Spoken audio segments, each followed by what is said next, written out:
History remembers the Vikings as warriors. Fearless. Unstoppable. Legends carved into stone and sea. But behind the sagas, behind the glory of conquest, there is a silence. A silence around what happened after the victory. Because when the swords were lowered, and the fires still burned, there were those who survived. Not as victors, but as captives. And among them were queens. Not ordinary women. Not nameless villagers. Queens. Women who once ruled halls of power. Who commanded respect. Who carried the future of their kingdoms within them. And when they were captured, their fate became something far more dangerous.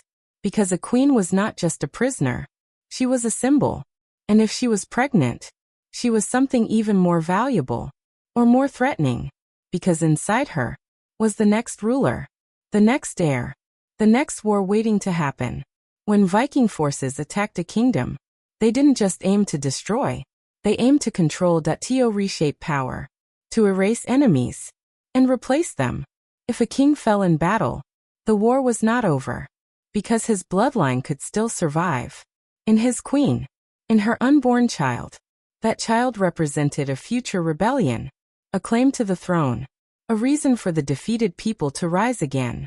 And the Vikings understood this. They understood power. Not just in battle, but in blood. So when a pregnant queen was captured, her fate was rarely simple. She could not be ignored. She could not be easily released. And she could not be allowed to remain what she once was, a queen. Because as long as she lived with her status intact, the war was not truly won. In some cases, she was taken as a hostage, kept alive, but never free. A living guarantee that her people would not rebel. Her survival tied directly to their obedience. But even then, her existence was controlled, watched, managed, because of what she carried. A child that could change everything. Some were forced into political marriages, given to a Viking leader, or a powerful warrior, not out of alliance, but out of strategy, to absorb the bloodline into their own, to turn an enemy heir into part of the conqueror's legacy. Imagine the weight of that moment. A queen, who once ruled her own people, now standing beside the man who destroyed her kingdom, carrying a child whose future was no longer hers to decide. The child could be raised as a Viking, given a new identity, a new loyalty, the past erased, and rewritten, not as the heir of the defeated, but as a symbol of victory. But not all stories ended this way, because sometimes, the existence of that unborn child was seen as too dangerous, too unpredictable, too powerful. In those moments, mercy was not part of the decision, because to the victors, this was not cruelty, it was control, to eliminate a future threat before it could be born. And the queen was left to face a fate that was neither quick nor merciful, because her value was tied entirely to what she carried. Some were kept alive only until the child was born, their lives measured, not in years, but in purpose. Once that purpose was fulfilled, their fate could change in an instant. Others were used as symbols, displayed to show dominance, to prove that even royalty could be broken. A queen reduced, not just in power, but in identity. Her crown gone, her authority stripped away, her body turned into a battlefield of politics. And yet, within all of this, there were moments of resistance. Quiet, hidden, but real. Some queens refused to let their legacy be erased. They held on to their identity, even when everything else was taken.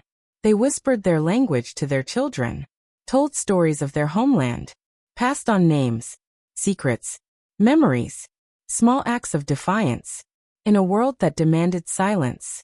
Because even in captivity, they understood something. Power is not only in armies, it is in memory, in identity, in the stories that survive. And sometimes, those stories were the only thing they had left. The Viking world was not simple. It was not just violence and conquest.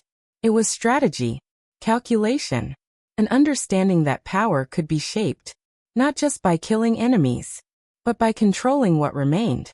A captured queen, especially a pregnant one, was not just a prisoner. She was a crossroads between past and future, between defeat and what came after. Some became part of new dynasties, their children growing up, not knowing the full truth of their origins. Others disappeared from history completely, their names lost, their stories untold. Because history rarely records the lives of those who lost. It records the victories, the battles, the kings, but not the queens who survived them, not the ones who carried the consequences in their bodies, in their lives, in their silence. And perhaps that is the darkest part of all, that we do not know their names. We do not know their thoughts. We do not know how many of them faced this fate. We only know that they existed, that behind every victory, there were lives reshaped in ways we can barely imagine, and that for some of them, death may have been easier than what came after, because survival, in a world where everything is taken from you, is its own kind of struggle, a quiet one, a hidden one, but a real one.